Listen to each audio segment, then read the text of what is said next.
500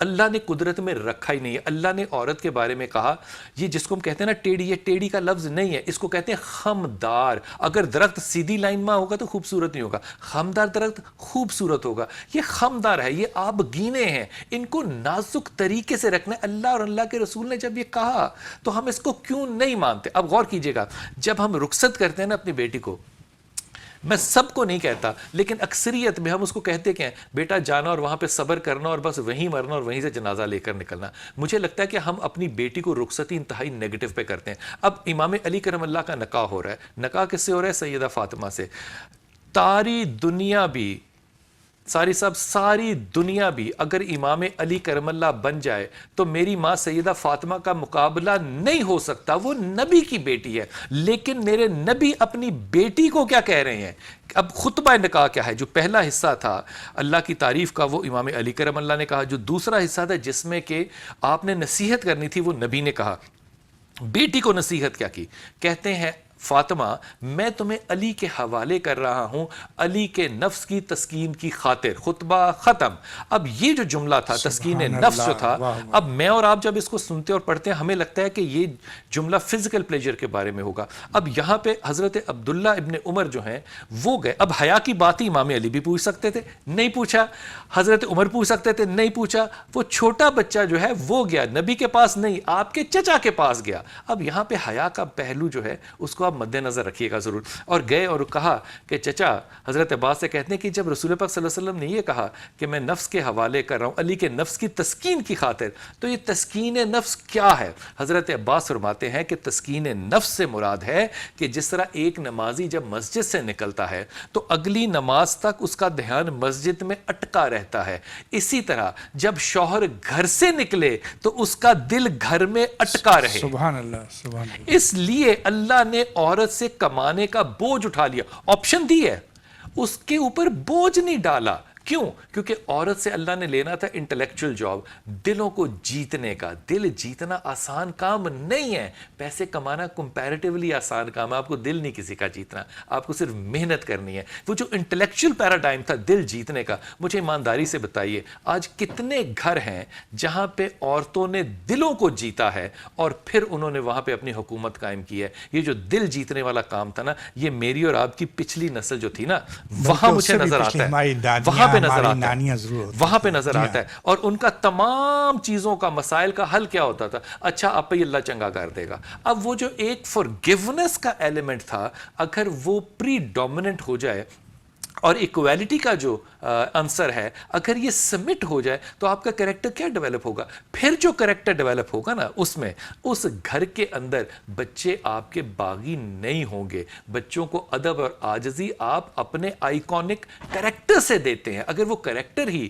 equality پہ اور principled so called life پہ چلنا چاہ رہے ہیں تو پھر بسم اللہ الرحمن الرحیم آپ نے جو ایک 3 نسلیں یہاں پہ دیکھ لیں پرنسپلڈ ایلیمنٹ پہ, ان کی تربیت اب اگر ایسے ہی کرنا چاہتے ہیں تو آپ ضرور کیجئے. تو قصور آپ نے جو بتایا کہ ماں باپ کا قصور ہے اور تربیت گاہ جو ہے گھر سے ہی ہوتی ہے, وہی تربیت ہے. دیکھیے یہ رسول پاک صلی اللہ علیہ وسلم جو ہیں وہ جمعہ کا خطبہ دیتے تھے. امام حسن جو ہیں ان کی عمر شاید 6, 7 یا 8 سال ہوگی شاید, یا میں اس میں پورے کانفیڈنس سے نہیں کہہ سکتا کتنی ایج تھی, لیکن وہ اپنے نانا کا لیکچر سنتے تھے, خطبہ سنتے تھے اور اس کے بعد واپس گھر آتے تھے اور اسی طرح اپنے نانا کی لاٹھی کو پکڑ کے تو اپنی ماں سیدہ کو سنایا کرتے تھے کہ آج نانا نے یہ کہا. یہ بات ایک دن سیدہ نے امام علی کرم اللہ سے کہہ دی کہ علی دیکھو تمہارا بیٹا جو ہے وہ نانا کی بات مجھے آ کے سناتا ہے. امام علی یہ دیکھنے کے لیے کہ بیٹا وہی کہتا ہے یہ اپنی طرف سے کہتا ہے. اب دیکھیے امام علی کا مقام 6 سال کا بچہ, اب اس کو چیک کر رہے ہیں کیونکہ وہ امام ہے, اس کو کہتے ہیں کہ سیدہ کو کہتے ہیں کہ اچھا اگلے جمعے جب یہ آئے گا نا تو میں اوٹ میں کھڑا ہو کے نا تو سنوں گا کہ کیا یہ وہی کہہ رہا ہے. 6 سال کے بچے سے ایکسپیکٹیشن ہے کہ نانا جو نبی ہے جو ممبر پہ کہہ رہا ہے وہ 6 سال کا بچہ ویسے ہی رپیٹ کرے. ہم کہتے ہیں رپیٹ کرنا جو ہے یہ انٹلیکچوئل نہیں ہے. ارے بھائی ہر چیز کی ڈگری ہوتی ہے نا, وہ آہستہ آہستہ بڑھتی ہے. پہلے اپنے برین سیلز کو ایکٹیویٹ کر لیتے ہیں پھر اس میں کریٹیوٹی داخل ہوتی ہے. ہم نے اس معاملے کو اس طرح سے نہیں دیکھا. اب امام جو ہیں وہ آئے اور ڈانڈے کے ساتھ اور لاٹھی کے ساتھ عصا کے ساتھ کھڑے ہوئے اور ماں کی طرف سے دیکھا دیکھا تو ماں نے کہا آج نانا نے کیا کہا, بیٹا چپ. کہا آج نانا نے کیا کہا, بیٹا چپ. بیٹا آج نانا نے کیا کہا, بیٹا چپ. کہا آج تم کہہ کچھ نہیں رہے. امام کہتے ہیں ماں مجھے لگتا ہے ہم دونوں کو کوئی چھپ کے دیکھ رہا ہے.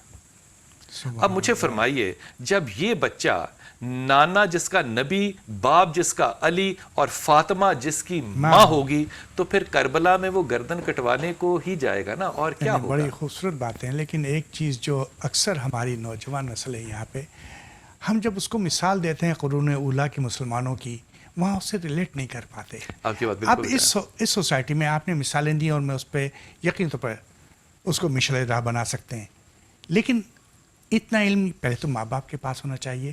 آپ بتائیے, آپ ماشاء اللہ دنیا بھر میں گئے اور سوسائٹی کو جانتے ہیں, اور آپ نے بڑی اچھی مثال دی وہ لندن کی اس فیملی کی.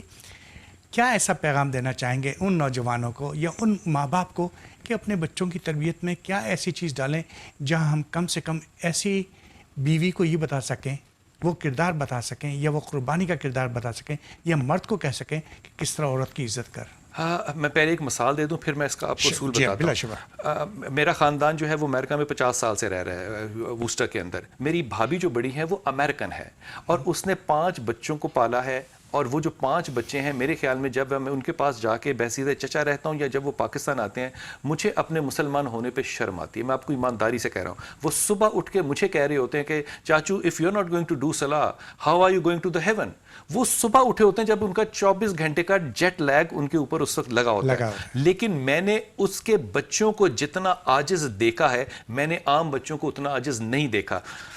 اس کی میرے خیال میں بنیادی وجہ میرا بھائی ہرگز میں نہیں ہے, میری بھابھی ہے, جس کو ہم نے کبھی نہیں کہا کہ تم کیتھولک ہو تو مسلمان ہو جاؤ. مجھے آج بھی نہیں پتا کہ وہ کیتھولک ہے کہ مسلمان ہے, لیکن وہ بچوں کو مسجد لے کر گئی, اس نے انتظار کیا, بچوں کو لے کر واپس آئی, اس نے اپنی میڈیکل پریکٹس کو سیکریفائز کیا. لیکن میرے بھائی کو اس نے یہ نہیں کہا کہ تم جاب کرنی چھوڑ دو, تم بھی میرے ساتھ ہاف ٹائم جو ہے اس میں انویسٹ کرو. آج اس کا پھل جو ہے وہ انجوائے تو میرا بھائی کر رہا ہے, لیکن اس پھل میں انویسٹمنٹ جو ساری ہے وہ میری بھابھی کی ہے. میں آپ سے کر رہا تھا کہ جو تربیت ہے وہ میری بھابھی کی ہے, میرے بھائی کی نہیں, لیکن پھل میرا بھائی بھی انجوائے کر رہا ہے. لیکن میرے خیال میں 2 اصول ہیں جو ہمیں مرتب کرنے چاہیے. پہلا اصول تو یہ کہ رزق حلال اگر نہیں ہوگا تو نطفہ حلال نہیں ہو سکتا. اس لیے حلال رزق کا آپ اگر چیمپئن بننا چاہتے ہیں اور کرنا آپ سود کے کام کو چاہتے ہیں اور فتویٰ لینا چاہتے ہیں کہ میں اس کو کر لوں کہ نہیں کر لوں, تو آپ پھر ان لوگوں کی لسٹ میں ہیں جو کہ سادہ نہیں ہیں, جو کہ راستے نکالنا چاہتے ہیں. کیونکہ میں نے بہت سا کام جو ہے وہ اسلامک بینکنگ میں کیا ہے, میں اس کے بارے میں بڑی شدید رائے رکھتا ہوں, اس پہ میں بات نہیں کرتا. لیکن دوسرا کام جو ہے میرے خیال میں وہ اتنا ہی اہم ہے, اور وہ یہ کہ بچوں نے اپنا آئیکن جو ہے وہ اپنے ماں اور باپ کو بنانا ہے. اگر آپ چاہتے ہیں کہ آپ کے بچے جو ہے وہ خالد بن ولید بنے, تو پہلے آپ تو خالد بن ولید بن جائیں نا, پہلے آپ تو وہ کردار ادا کر لیں. اگر آپ میں وہ کردار نہیں اور آپ اپنے بچے سے چاہتے ہیں کہ وہ 6 گھنٹے کی سکولنگ میں وہ سیکھ کر آئے, تو میرے خیال میں یہ غلط بات ہے. تیسری چیز جو ضمنی ہے لیکن اہم ہے, that is the level of communication and the quality of communication جو کہ ہم اپنے گھروں کے اندر رکھتے ہیں. مجھے لگتا ہے کہ یہاں ماں باپوں نے, ہمارے ہاں ہر جگہ پہ ہم نے ماں باپوں نے اپنی جو ہیرو ورشپ ہے نا وہ ٹیلی ویژن کے اینکرز میں رکھ دی ہے, جو کہ ایک دجال کی آنکھ ہے. یہ اس لیے کیونکہ ہماری جو لاؤنج ہے وہ ریلیشن شپ میں ناکام ہو چکی ہے. اب نانی, پپھی, دادی, خالہ جو تھی, چچی جو تھی, وہ رشتے نہیں ہیں. اب آپ رمضان ٹیلی ویژن جو ہے وہ دیکھتے ہیں صبح 2:30 بجے اٹھ کے پاکستان میں. ارے بھائی 2:30 بجے تہجد کا وقت ہے, تہجد نہیں پڑھنا, لیکن یہ کمنٹ کیوں ذکر کرنا ہے کہ آپ کو رمضان میں گانا تو نہیں کرنا چاہیے. ارے بھائی آپ تہجد پڑھیں جا کے, چھوڑیں جو کام یہ کر رہا ہے. ہم نے انڈلجنس جو ہے اپنی, وہ مجھے لگتا ہے انتہائی ارریلیونٹ اور سب سٹینڈرڈ کر لی ہے. گھر کے اندر جو لیول آف کمیونیکیشن ہے وہ ڈٹرمن کرے گا کہ آپ کے بچوں کا انٹلیکٹ اور ان کی سائیڈ کس طرف کو جائے گی. آپ سٹیفن ہاکنگ کا ذکر کریں گے تو وہ جو اسپیس اینڈ ٹائم ہی سوچیں گے. پھر وہ اللہ کی جب اس آیت کو پڑھیں گے کہ میں نے وقت کو اپنے سامنے کیسے کھولتا ہوں, پھر وہ انجوائے کریں گے اس بات کو. یہ وہ کلچر ہے مجھے لگتا ہے کہ پاکستان ہو یا امریکہ ہو یا برطانیہ ہو, ہم اس سے بہت دور جا چکے ہیں. تو مطلب مذہب اس کے اندر پھر بھی ثانوی حیثیت ہے. بچوں کو آپ کو لے کے کوالٹی ٹائم دینا ہوگا, بیٹھنا ہوگا. لیکن اب ذرا سا بچے بڑے ہو رہے ہیں اور اب وہ کر رہے ہیں شادی. وہ کیا ایسی چیز یا کیا ایسی ہم ان کو چیز سکھا سکتے ہیں